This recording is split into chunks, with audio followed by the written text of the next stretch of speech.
Sampai dia berhasil bikin lubang kira-kira ukuran segede bola. Terus si Fadli langsung inisiatif. Ngeluarin HP-nya, nyalain senter. Dia arahin senternya ke lubang itu. Dan ternyata...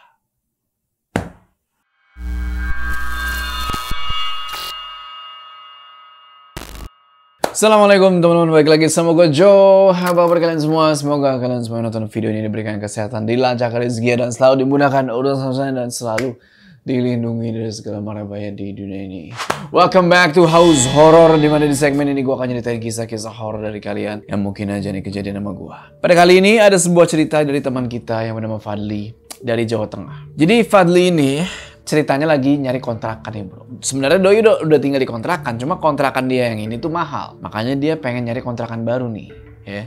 Kontrakan yang lebih murah di daerah Jawa Tengah. Soalnya kontrakan dia yang sekarang itu sebulannya itu bisa 1 juta lebih. Wah mahal lah pokoknya gitu kan. Nah pas lagi nyari-nyari di sosmed gitu ya kontrakan baru, tiba-tiba dia dapat info nih soal kontrakan yang harganya itu agak miring. Nggak pakai lama langsung dicek lah sama si Fadli ini. Langsung OTW tuh ke kontrakannya. Di situ Doi nggak mikir yang aneh-aneh bro. Dia mikir ya udahlah, alhamdulillah gitu dapat kontrakan murah. Kesempatan ini nggak bisa disia-siain. Tapi setahu gua ya yang udah lumayan banyak membawakan cerita horor, kontrakan yang harganya miring atau murah banget gitu ya, harganya nggak masuk akal, itu selalu ada sesuatu di dalamnya. Sesuatu yang nggak baik. Jadi pertanyaan, apa yang bakal Fadli temuin di situ? Tonton video ini terus. Udah kita nggak usah lama-lama lagi, udah siap, mode horor diaktifkan.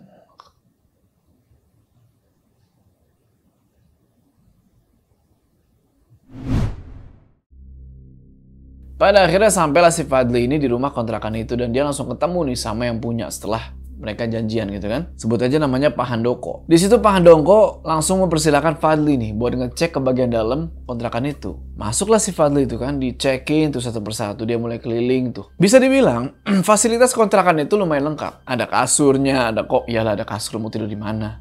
Ya, pokoknya ada kasurnya, ada kompor, ada lemari, ada kipas, sampai sofa ruang tamu itu ada. Dan kamarnya itu luas banget. Dan ini yang paling penting, kamar mandinya itu di dalam. Ditambah lagi, ini kontrakan seperti yang gue bilang tadi, harganya nggak masuk akal, miringnya parah. Murah banget. Kalau biasa si Fadli bayar kontrakan 1 juta, nah ini si Fadli cuma mesti bayar 7 juta per tahun. Yang kalau kita hitung-hitung, artinya per bulan itu dia mesti bayar cuma ya sekitar 600 ribu. Bayangin, 600 ribu per bulan dengan fasilitas yang lengkap. Nah setelah puas ngecek, Fadli keluar lagi lah nih kan buat nemuin si Pak Handoko. Dia tanya, "Gimana mas?" "Ya saya suka sih Pak. Tapi kalau boleh tahu, kenapa rumah sebagus ini disewakan dengan harga murah ya Pak?" "Saya sewakan murah. Ya karena saya pikir daripada nggak ada yang nempatin, ya mending dijual murah saja. Tapi listrik di luar tanggung jawab saya mas." Fadli ngangguk-ngangguk aja tuh. Oke lah, murah, listrik bayar sendiri, it's okay. Akhirnya setelah negosiasi, deal, harga, segala macam, si Pak Handoko ini minta supaya dibayar di awal. Terus Pak Handoko di sini juga nekenin kalau duit yang udah masuk itu nggak bisa keluar lagi. Artinya nggak ada refund nih bro. Kalau lu nggak puas atau apa, nggak ada refund. Di situ Fadli mikir, bodo amat lah. Yang penting deal dulu lah daripada nanti keburu ditempatin orang lain. Akhirnya Fadli sepakat, langsung dia bayar lunas di situ. "Pak, udah transfer ya Pak?" Ya udah, habis itu mereka salaman, tanda sepakat, dan Pak Handoko pamit buat pergi. Setelah itu si Fadli masuk ke dalam kontrakan sambil bawa barang-barang dia tuh. Nah berhubung hari itu sama besoknya Fadli ini udah izin buat gak masuk kerja, jadinya dia mutusin buat bersihin rumah itu, bersihin kontrakan itu. Dia sapu lah, dia pel, dia lap debu segala macem. Pokoknya dia rapiin nih. Nah saking sibuknya dia bersih-bersih tuh kan, nyapu, ngepel, nggak terasa udah jam 11 malam. Akhirnya dia milih buat istirahat aja lah. Lanjutin bersih-bersihnya besok. Udahlah Doi tinggalin pekerjaan dia. Dia masuk tuh ke kamar mandi. Buat ya mandi gitu kan, bersih-bersih. Habis itu rencananya Doi pengen tidur. Kelar mandi, ganti baju, naik ke atas kasur. Tidur lah nih ceritanya kan. Nah pas dia udah mau ketiduran, tiba-tiba. Wah, kaget si Fadli kan. Ini mata udah mau merem nih. Udah mau masuk ke alam mimpi. Tahu-tahu ada suara ngetok. Yang jadi pertanyaan, itu udah tengah malam. Siapa yang ketok-ketok? Dia bangkit begini, dia duduk sebentar sambil mikir. Itu siapa tadi? Kok suaranya udah nggak ada. Akhirnya dia mikir, mungkin gue salah denger kali. Ya udah, habis itu dia langsung rebahan lagi, nyoba buat tidur lagi. Nah, pas dia baru mau masuk ke alam mimpi lagi nih, tiba-tiba itu kayak ada suara pintu. Tapi bukan pintu kamar, pintu lemari lebih tepatnya. Buka. Di situ Fadli sempet melek lagi gitu kan, kayak antara gimana sih, mata udah tinggal 10 watt gitu kan. Ngeliat, lemari kebuka pintunya. Ya udah amat, tidur lagi dia. Lanjut tuh sampai pagi. Singkat cerita, paginya dia bangun nih, jebret. Anjir, gue kesiangan. Ternyata itu udah jam 7 pagi. Dia kesel karena dia kelewatan sholat subuh. Tapi mau gimana ya, udah kan. Mungkin dia nggak tahu ya kalau ketiduran tuh bisa dikodok sholatnya gitu kan, bisa langsung sholat. Ya udahlah. Di sisi lain, selain kesiangan, dia lapar nih. Tapi belum ada satupun bahan makanan, belum belanja dia di kontrakan itu. Akhirnya dia mutusin buat pergi mandi dulu, baru setelah itu pergi keluar nih nyari makanan. Nah, pas Fadli mau ngambil anduk nih di lemari, di situ dia kayak, kok pintu lemarinya kebuka ya? Perasaan semalam kan udah dikunci. Tapi lagi-lagi dia coba mikir positif. Udahlah, mungkin emang gue yang salah inget, mungkin emang belum ditutup ini lemari. Di situ dia langsung ambil anduk, pergilah tuh dia mandi. Selesai mandi, dia langsung pergi keluar tuh nyari sarapan. Nah, di ujung gang tempat kontrakannya si Fadli ini, itu ada satu warung yang kelihatan rame lah. Akhirnya si Fadli mutusin buat makan di situ. Dia pesen nasi pecel 2 porsi sama es teh manis 1. Mau pakai tempe apa telur, Mas? Pakai dua-duanya aja, Bu. Cepet ya. Saya lapar banget nih, kayak mau pingsan saya. Singkat cerita, pesenannya si Fadli jadi dikasih lah tuh kan sama si ibu warung.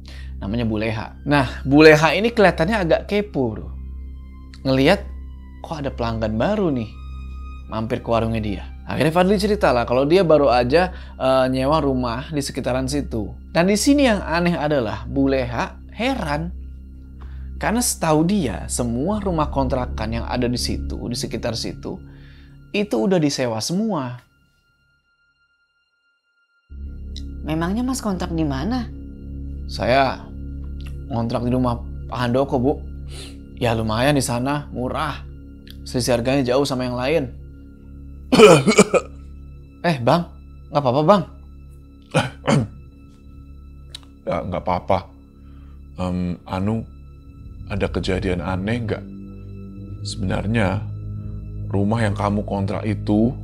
Jadi laki-laki yang bernama Agus ini, yang duduk di sebelahnya si Fadli, mulai ngejelasin tuh soal rumah yang Fadli kontrak. Rumah itu ternyata udah lumayan lama kosong.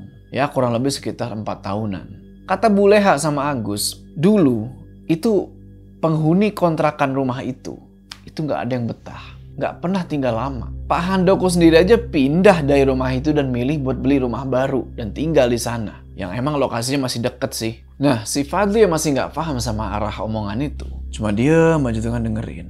Soalnya ya Fadli selama di kontrakan itu dia nggak ngerasa ada yang aneh. Bahkan semalam dia bisa tidur nyenyak. Sama tiba-tiba Bu Leha kayak kayak ngasih kode gitu. Ternyata Pak Handoko lewat di depan warung. Nah setelah Pak Handoko udah jalan jauh, Bu Leha ngedeketin si Fadli lagi nih. Masih penasaran nih orang. Dia bilang, sambil bisik-bisik ya, dia bilang, pokoknya hati-hati aja. Semoga nggak ada gangguan-gangguan kayak sebelum-sebelumnya. Dan kamu betah tinggal di situ.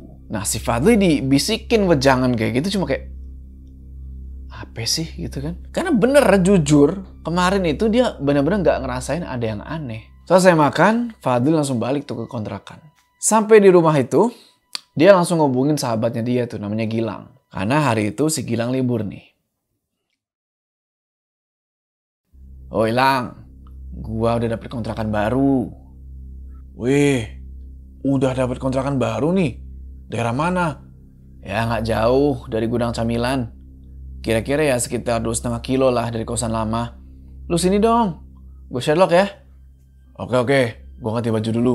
Habis itu sarapan terus gue berangkat. Gue udah siapin nasi bungkus lengkap sama es cekek.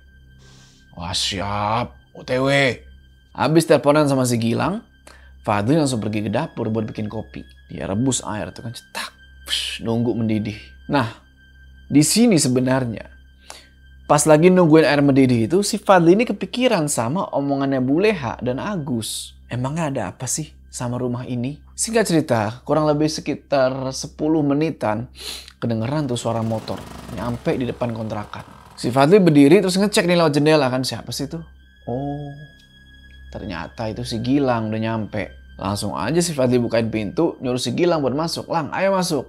Kita sarapan dulu. Si Gilang langsung senyum kegirangan di situ. Dia langsung masuk dan langsung makan semua makanan yang udah disediain tuh. Nah, pas lagi makan kayak gitu, tiba-tiba si Gilang ini notice ada satu benda di bawah meja makan itu. Pas dia lihat, apa sih itu kan? Ternyata itu rambut, bro.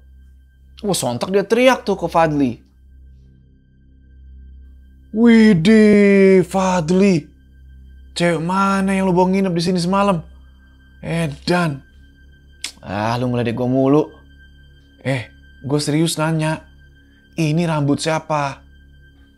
Lah, iya ya. Padahal seingat gue semalam udah gue bersihin semua. Si Fadli jongkok, dia ambil rambut itu dari bawah meja makan, dia liatin gini. Rambut siapa ini? Cium sama dia kan? Wangi rambutnya. Dan wanginya itu wangi melati. Di sini mukanya Fadli langsung berubah jadi pucet. Karena langsung keingetan tuh sama omongannya Buleha dan Agus di warung. Ngelihat si Fadli pucet, si Gilang malah ngeledek dia. Ya elah, Dli. Ngeliat gituan aja muka lu pucet. Di situ Gilang berasumsi kalau oke lah, mungkin bukan ceweknya si Fadli ini kan. Mungkin itu punya punya kontrakan tuh. Dan kalau soal wangi ya bisa aja yang punya kontrakan pakai sampo wangi gitu kan. Soalnya mbaknya Gilang itu pakai sampo juga yang wangi melati, entah merek apalah tuh. Si Fadli di situ iya kali gitu kan. Coba buat berpositif ria di sini. Dia mulai mikir kalau ya apa yang dibilang Gilang itu benar. Ini rambut yang punya kontrakan. Seharian full tuh si Gilang main di kontrakannya si Fadli. Sampai nggak kerasa udah maghrib nih. Dan hujan turun deres. Sambil nunggu hujan berhenti, ya udahlah mereka main game lagi nih. Sampai jam 8:30 malam itu hujan belum berhenti. Perut udah mulai keroncongan lagi nih, lapar. Lang, lu lapar nggak? Kita belum makan lagi nih. Iya ya, tapi kan mau beli makan di luar hujan. Gimana kalau kita bikin mie aja? Fadli di situ langsung setuju sama si Gilang. Siapa sih yang gak suka mie goreng gitu kan? Karena pas banget tadi pagi dia belanja mie goreng tuh di warung. Buat jaga-jaga kalau lagi males keluar kontrakan. Yaudah yuk kita bikin mie. Ya lu bikin lah. Ngapain minta ditemenin? Kan dapurnya juga cuma jarak 3 ruangan. Dari sini ke dapur gak sampai 10 meter, Li. Yah, gue takut, Lang. Gue habis dengar cerita aneh-aneh dari tetangga baru tadi. Agak parno gue. Ada rok gak? Ya gak ada lah. Buat apaan? Buat lu pake. Lagian cemen banget. Belum jam 9 ke dapur doang minta dianterin. Walaupun doi bilang kayak gitu, ya si Gilang akhirnya tetap nganterin si Fadli itu ke dapur. Nemenin dia bikin mie. Kelar masak, gak ada apa-apa tuh. Gak ada kejadian apa-apa. Aman. Baliklah mereka tuh ke ruang tamu buat main game sambil makan. Nah pas lagi makan, tiba-tiba si Fadli ini keselak.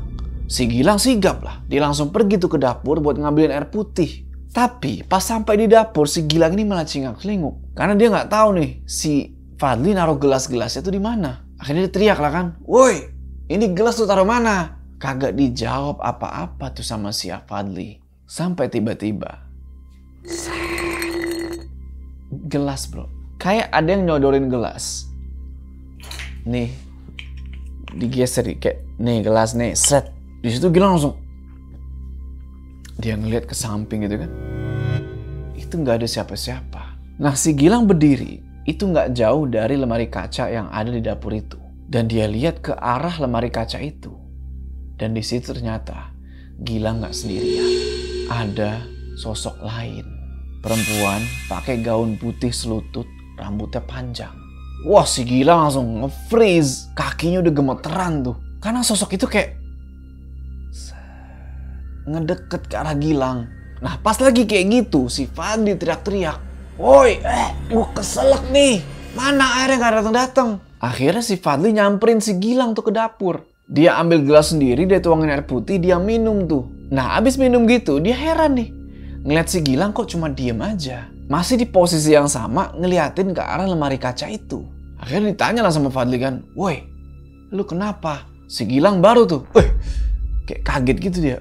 Enggak apa-apa. Yuk kita balik yuk ke ruang tamu, gue belum kelar makan. Nah sambil makan mie itu dia mikir, itu apa barusan? Selesai makan, biasalah mereka rebahan sambil main HP itu, sambil nonton TV. Nah mungkin karena kekenyangan gitu ya, mereka ketiduran nih di ruang TV itu. Tapi pas tengah malam, si Gilang ini kebangun. Karena dia ngerasa kebelet nih pengen pipis. Ya udah dia bangun terus lari tuh ke arah kamar mandi yang ada di dekat dapur. Wah pokoknya udah kebelet banget, dia masuk kamar mandi, udah dia kencing tuh. Ser.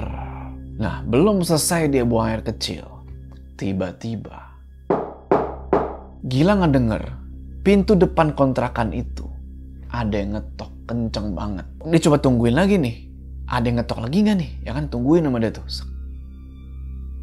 Hening. Gak ada suara apa-apa lagi. Ya udah buru-buru lah dia keluar kamar mandi. Tapi pas mau buka pintu, ini kok pintunya kekunci. Wah di situ panik Gilang kan. Tambah paniknya, keran di kamar mandi itu kebuka sendiri. Keluar air. Terus lampu kamar mandi tiba-tiba kayak flicker, kedap-kedip. Wah makin chaos lah si Gilang di situ kan. Jantungnya udah, anjir kenapa ini? Pokoknya dia ngerasa badan dia sekujur-kujurnya, leher, tangan, kaki itu semuanya kaku. Bahkan buat sekedar nengok ke belakang aja dia nggak bisa. Akhirnya di situ Gilang coba buat ngatur nafas, coba buat tenangin diri. Dia coba lagi pelan-pelan buka pintunya. Tapi setelah dicoba-coba untuk dibuka, nggak bisa, pintunya ini kayak nyangkut. Gak lama, karena keran air bak itu kebuka, baknya jadi penuh. Dan airnya luber keluar sampai ngenain kakinya si Gilang. Si Gilang nunduk ke bawah gini kan. Wah makin panik dia. Karena yang dia lihat itu bukan air bak, bukan air jernih, itu darah. Wah di situ langsung takut setakut-takutnya teriak-teriak, "Woi Fadli buka pintunya!" Dia gedor-gedor tuh pintu kamar mandi. Sampai akhirnya dia bisa nengok lagi nih lehernya, dia tengok ini kan. Buka. Nah dari ekor matanya dia ngeliat ada yang keluar dari bak mandi itu. Pertama rambut, bro. Kayak nih kepala orang nih keluar kayak gini. Wah di situ Gilang langsung setan. Sampai tiba-tiba keran air itu mati sendiri. Dan yang kedengaran sekarang cuma suara tetesan air tuh. Tes. Wah si Gilang udah baca-baca doa tuh. Semua doa dia baca yang dia hafal. Tapi itu nggak merubah keadaan. Suasana masih serem. Sampai nggak lama kemudian. Ada yang nepok pundaknya dia. Gilang udah mulai keluar air mata nih bro. Nangis dia. Karena saking takutnya. Gitu kan. Nggak lama. Nongol nih yang nepok pundaknya dia. Pas dilihat. Itu perempuan. Rambutnya panjang. Dia bilang, "Tolong aku." Wah, teriak si Gilang bro. Dan di saat yang bersamaan, pintu kamar mandi itu ada yang gedor-gedor. Dor. "Lang, lu kenapa Lang?" Ternyata itu si Fadli. "Woi Lang, lu kenapa?" Fadli, tolong gua Fadli." "Gimana mau nolong, ini pintunya lu kunci." Mendadak lampu udah gak lagi kedap-kedip. Air keran juga udah berhenti tuh. Dan akhirnya pintu kamar mandi itu bisa dibuka. Kayak gak pernah dikunci sebelumnya. Si Fadli udah kesel tuh. "Lu kenapa sih Lang? Malam-malam bikin rame aja." Wah si Gilang udah gemeteran tuh bro. Dia keluar dari kamar mandi. Dia cuekin itu si Fadli. Dia pergi ke meja makan. Dia tuang air tuh ke gelas. Sambil gemeteran. Disusul sama si Fadli. Ditanyain lagi, "Sebenarnya lu kenapa Lang? Lu takut? Apa yang lu takutin? Lu kenapa di kamar mandi?" Masih diam tuh si Gilang. Dia kayak gak mau cerita gitu loh. Dia takut karena gak denger ceritanya dia itu. Jadi ikutan takut. Karena si Fadli ini udah bayar kontrakan itu setahun penuh. Takutnya kalau diceritain ada setan di kamar mandi. Terus gimana kontrakan itu udah setahun? Gak apa-apa Dli. Tadi banyak kecoa keliaran. Geli gue sama kecoa. Gak lagi deh gue tidur di luar. Jadi yang di kamar mandi tadi Gara-gara kecoa juga? Sampai lo heboh gitu? Dan Gilang cuma ngangguk di situ. Dia pergi tuh dari dapur. Besoknya Gilang bangun tuh pagi banget bro. Dia buru-buru pamit di situ. Pagi banget dia pamit. Padahal si Fadli ini mau ngajak dia pergi kerja bareng. Tapi Gilang gak mau. Katanya dia ada sesuatu yang ketinggalan di kosannya dia. Di sini Fadli benar-benar keheranan. Aneh amat.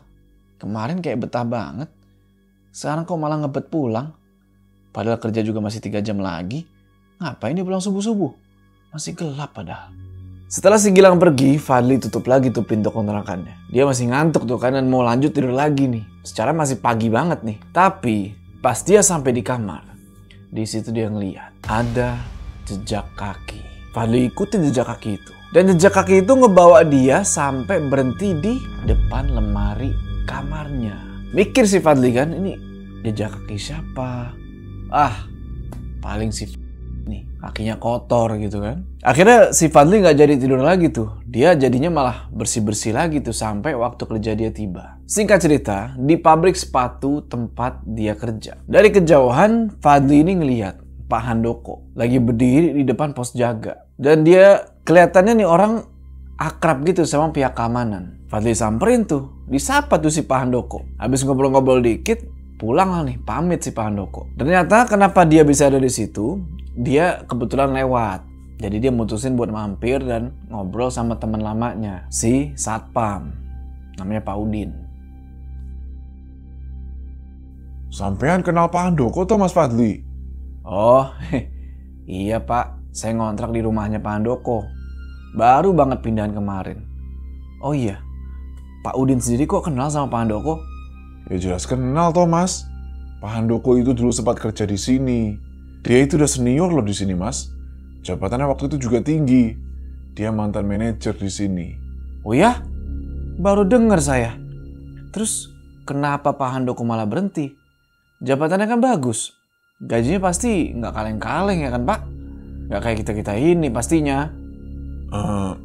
Soal itu sebenarnya Pak Handoko tiba-tiba itu ada suara orang teriak.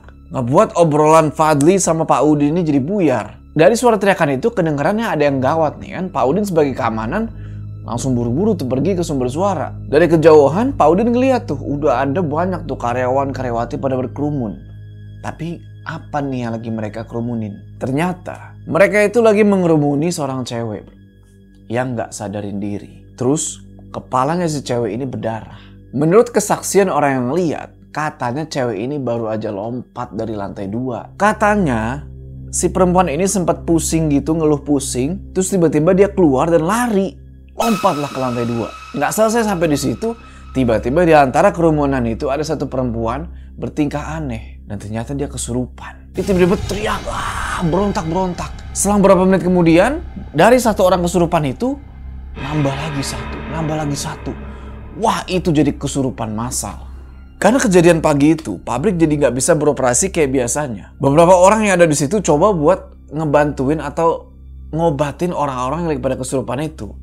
Dan banyak juga tuh yang milih buat pulang karena takut. Nah, si Fadli ini, dia udah lari tuh ke arah parkiran motor yang ada di belakang gedung. Tapi pas doi mau nyalain motor, mau dia starter, wah itu ngadat bro. Cet, nggak mau nyala itu motor. Berkali-kali dia coba tuh kan, cek, kagak mau nyala. Di situ Fadli langsung celingak-celinguk kan.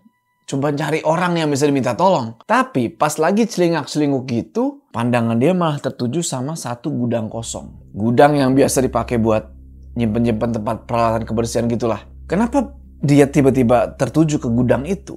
Karena di gudang itu, Fadli ngeliat ada perempuan berdiri di pintunya. Tapi Fadli ngerasa asing lihat perempuan itu karena kok belum pernah lihat ya. Tapi cewek ini pakai seragam pabrik yang sama kayak si Fadli. Ya udahlah, si Fadli nggak mau terlalu mikirin lah, mungkin itu anak baru atau apa. Dia lanjut lagi tuh berusaha buat ngidupin motornya. Udah dikotak-katik segala macam, tetap belum bisa nyala nih motor. Akhirnya dia nyerah tuh. Karena motornya nggak mau hidup. Dia akhirnya pergi nih ke kamar mandi dekat gudang buat cuci tangan. Karena tangannya habis tuh oli hitam gitu ya. Habis ngotak-ngatik motor tadi. Nah, jalan nih Fadli. Ngelewatin perempuan yang tadi tuh. yang masih diem di depan pintu gudang. Dan pas Fadli lewat di depan perempuan ini ngebisikin sesuatu ke Fadli. Tolong aku, bantu aku keluar.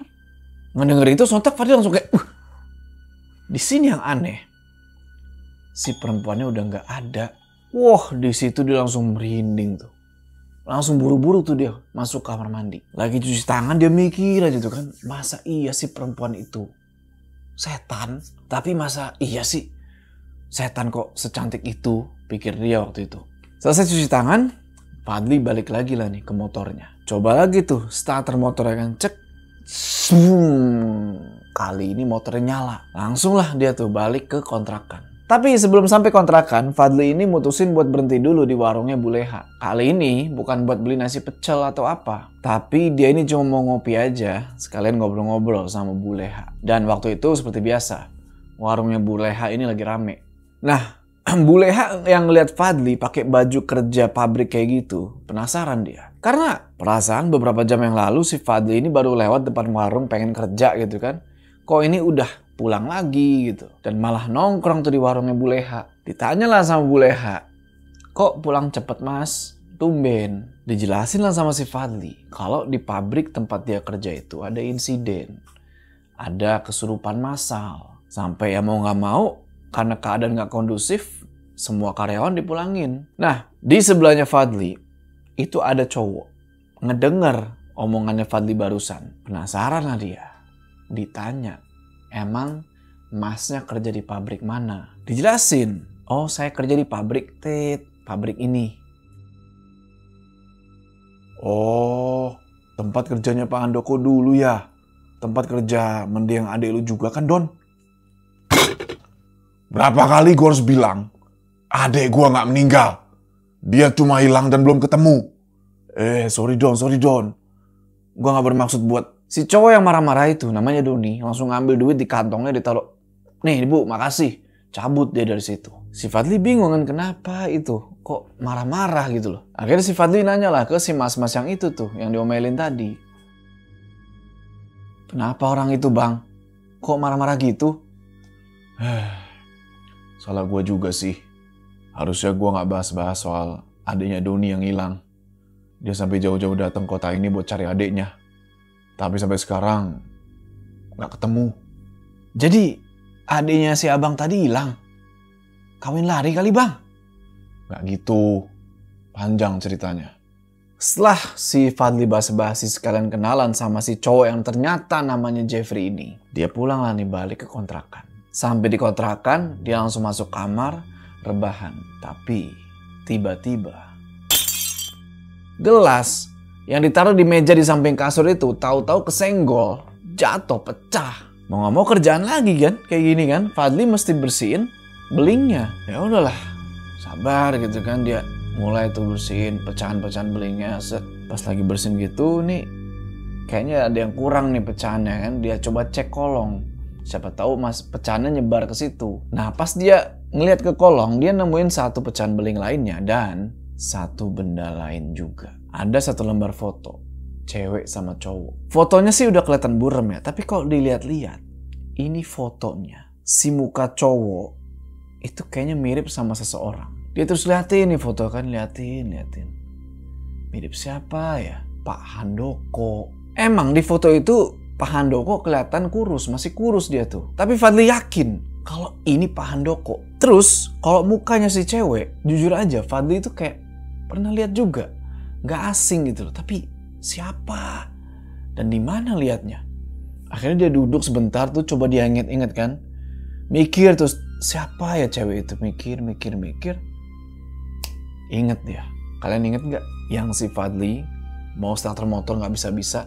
Terus dia ngeliat ada cewek di depan gudang, di pabrik. Itu ceweknya. Cuma jadi pertanyaan sekarang adalah, apa hubungannya cewek ini sama Pak Handoko? Tapi ya udahlah, si Fadli nggak mau terlalu mikirin soal itu. Dia keluar tuh, bawa beling-beling habis dia beresin, mau dibuang keluar. Singkat cerita, udah waktunya makan siang nih. Karena si Fadli malas masak, lagi-lagi ya dia mau nggak mau pergilah ke warungnya Bu Leha. Di sana si Fadli ketemu lagi tuh sama si Doni. Doni yang marah-marah waktu itu. Fadli nundukin kepala tuh sama si Doni kan. Mas gitu kan. Tapi si Doni ini kayak ketus gitu. Ya udahlah, bodo amat lah. Fadli pesen makan tuh. Terus dia duduk di meja sebelahnya Doni. Nah, pas si Fadli mau duduk, dia sempet ngeluarin HP dulu nih dari kantongnya kan. Set. Tapi pas dia keluarin HP dari kantong, inget foto yang ditemuin di bawah kasur?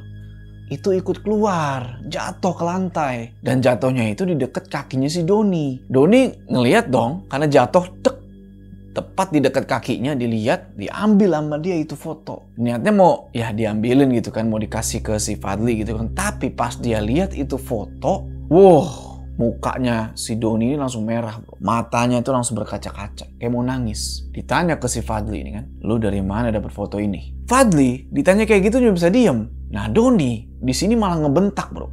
Jawab, lu dapet dari mana foto ini? Di kontrakan bang, nemu di bawah kolong tempat tidur. Don, sabar Don. Dia nggak tahu apa-apa. Jangan dikerasin begitu. Ini adek gua. Adek gua. Adek? Si Doni langsung diem tuh. Terus dia cerita. Dia cerita kalau adeknya itu udah hilang selama 3 tahun. Gak pernah ditemuin jasadnya kalaupun udah mati. Gak ada jejak sama sekali adeknya si Doni ini namanya Devana. Gak tahu pergi kemana. Ada yang ngira kalau Devana ini kawin lari. Ada yang bilang juga kalau dia simpenan. Ada yang bilang juga kalau dia udah meninggal. Tapi Doni tetap gak percaya sama itu. Gue yakin Devana itu masih hidup. Dan dia pasti ada di satu tempat. Gue cuma gak tahu ada di mana. Beneran hilang bang. Tapi swear bang, gue sempet lihat cewek ini di sekitar tempat kerja gue. Di pabrik sepatu. Apa lu bilang? Lu jangan bercanda ya? Ini gak lucu. Bang, muka gue emang lagi bercanda apa? Gue juga serius ini. Jangan-jangan yang dia temuin itu setan. Devana belum meninggal. Gue janji, gue bakal terus cari adik gue. Ya udahlah, abis kenyataan yang mengejutkan di warung itu, pulanglah si Fadli balik ke kontrakan. Semua perkataan Doni tadi bikin si Fadli mikir, beneran gak sih tuh? Kok semuanya jadi terhubung? Pak Handoko, gadis di pabrik itu, Doni. Gara-gara mikirin hal itu, malamnya dia jadi susah buat tidur. Sampai udah tengah malam tuh masih susah buat merem. Aneh. Dari sikapnya Gilang yang mendadak ketakutan, kejadian di pabrik tempat kerja tadi pagi, sampai gue nemu foto orang hilang di kontrakan ini. Apa semua saling berkaitan satu sama lain? Dan yang bikin gue tambah bingung, katanya Devana hilang udah bertahun-tahun. Tapi kenapa gue lihat dia di pabrik tadi? Pusing gue. Dalam hati kecilnya Fadli, dia tahu kalau ada sesuatu yang gak beres nih. Tapi lagi-lagi, itu kan bukan urusan gue gitu loh. Kenapa gue mesti puyeng-puyeng gitu? Malam itu, dia coba lagi buat tidur kan. Dia merem, coba buat lupain lah semuanya. Dia merem, baru mau coba buat tidur. Tiba-tiba pintu. Lagi-lagi ada yang ngetok. Suara ketokannya lumayan kenceng. Ngebuat si Fadli kebangun. Baru mau tidur, dibangunin kayak gitu gara-gara suara ketokan. Puyeng lah kepala kan. Pasti pernah ngerasain kan. Dia bangun, dia senyum kan. Mana tuh suara ngetok tadi? Nggak lama. Bunyi lagi itu pintu. Yang dia kira itu dari pintu kamarnya dia. Bukan. Itu dari pintu lemari. Awalnya dia bingung nih. Kok itu lemari ada yang ngetok-ngetok? Akhirnya karena penasaran, dia coba buat ngecek. Pertama dia ragu-ragu nih mau buka. Kan kayak ragu-ragu gitu lah. Tapi itu pintu malah ngebuka sendiri. Wah disitu langsung astagfirullah. Kan langsung deg-degan. Kaki mau lari bro. Tapi gak tahu kenapa gak mau digerakin ini kaki. Fadli udah pengen banget lari itu. Sampai selanjutnya dari dalam lemari itu ada bunyi krak, krak, krak. Pas Fadli lihat lebih jelas ke dalam, kok ada perempuan. Rambutnya panjang. Lagi duduk ngebelakangin si Fadli di dalam lemari itu. Wah Fadli udah gemeteran kan. Sampai si perempuan ini palanya nengok begini. Dan dia bilang, temukan aku. Gak ngerti nih maksudnya dari perempuan apa. Tapi baru si Fadli mau tanya, tiba-tiba pintu kamar sekarang ada yang ngetok. Fadli, buka pintunya. Saya mau ambil obat saya di dalam. Fadli! Iya bentar Pak. Lama banget buka pintunya. Saya sesak napas ini. Obatnya ketinggalan di laci. Di situ Pak Handoko langsung jalan ke arah laci. Dia buka, dia ambil obatnya dia tuh. Doi langsung tenggak tuh obatnya kan. Terus. Dan kenapa dia bisa masuk sampai situ? Ya, dia yang punya kontrakan, dia punya kunci. Serep lah. Ya udah habis minum obat itu dia pamit tuh ke si Fadli. Makasih ya.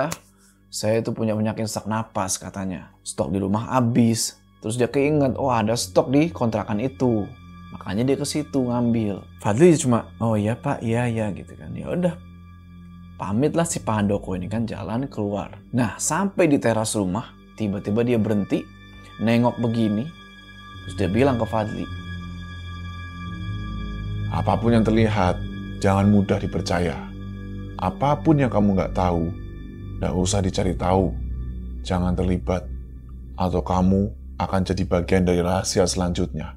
mampus. Ngomong apa ini bapak-bapak, ya kan? Maksudnya bagian dari rahasia selanjutnya itu apa? Ya udahlah, karena posisi udah malam. Dan besok si Fadli ini mesti kerja. Akhirnya dia mutusin buat masuk dan balik lagi tidur. Tapi baru dia mau tutup pintu. Tiba-tiba lagi-lagi dari jauh si Doni teriak, "Tunggu!" Sontak si Fadli kaget kan? Dia buka lagi pintunya. Siapa itu? Oh, ternyata si Doni. Bang, ada apaan? Izinin gue masuk.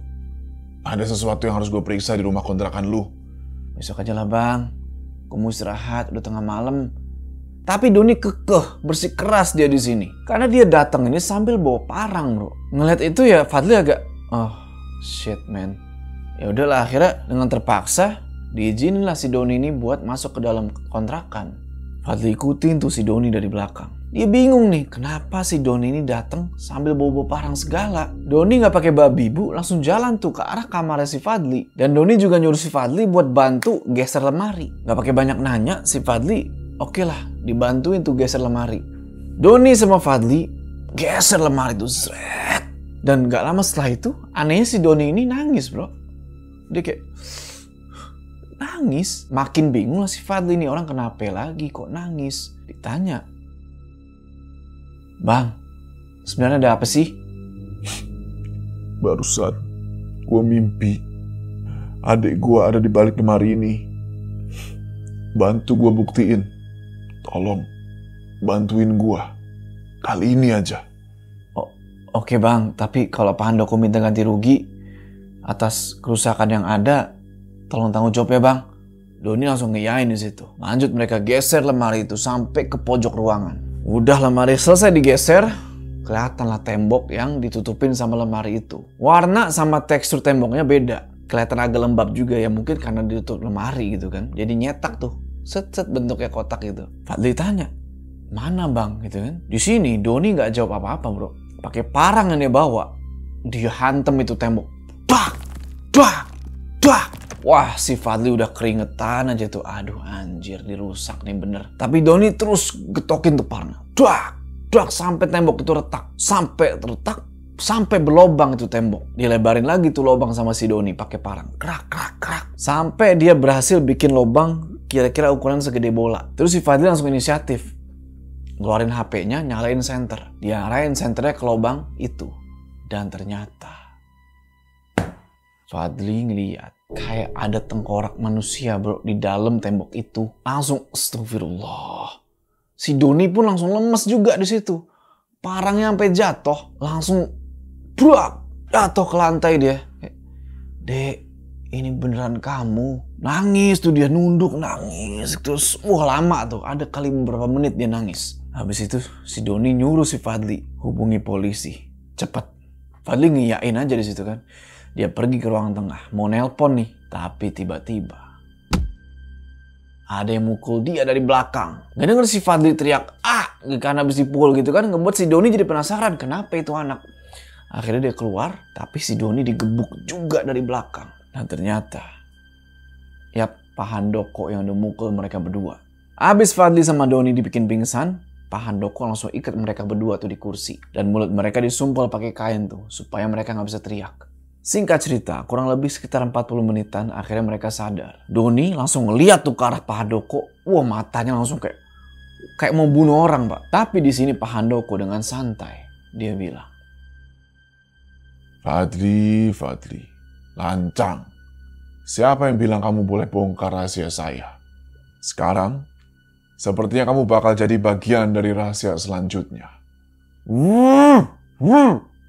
Dan kamu, Doni Ruslan, kakak dari Devana Ruslan, ya kan? Gimana? Sudah ketemu sama adik kamu? Devana, gadis cantik tapi bodoh. Gadis cantik yang berusaha buat saya tergila-gila saat itu. Dengan jabatan yang tinggi, saya berhasil bawa dia naik jabatan dan juga naik ranjang.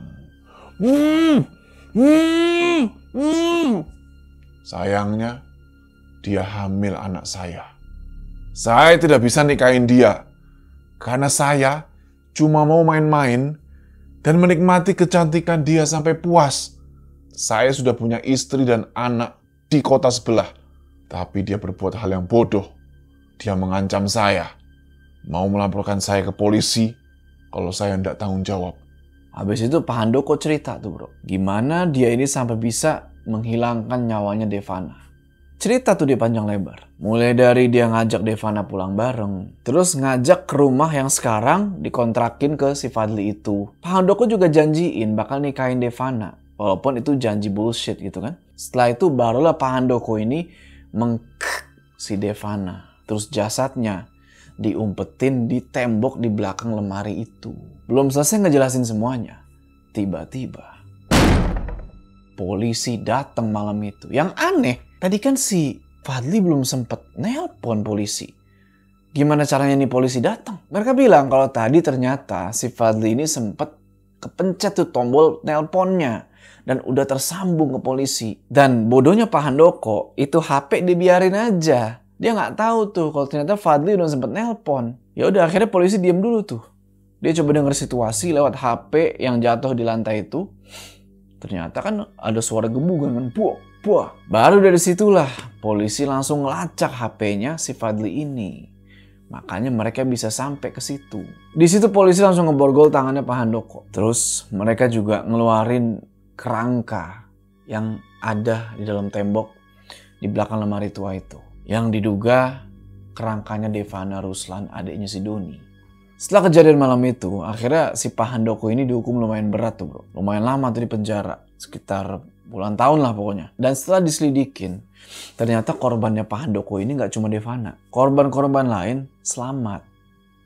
Kecuali Devana sama istri sahnya Pak Handoko. Korban-korban lainnya itu cuma ngelapor kalau mereka itu, ya itu skemanya sama kayak Devana.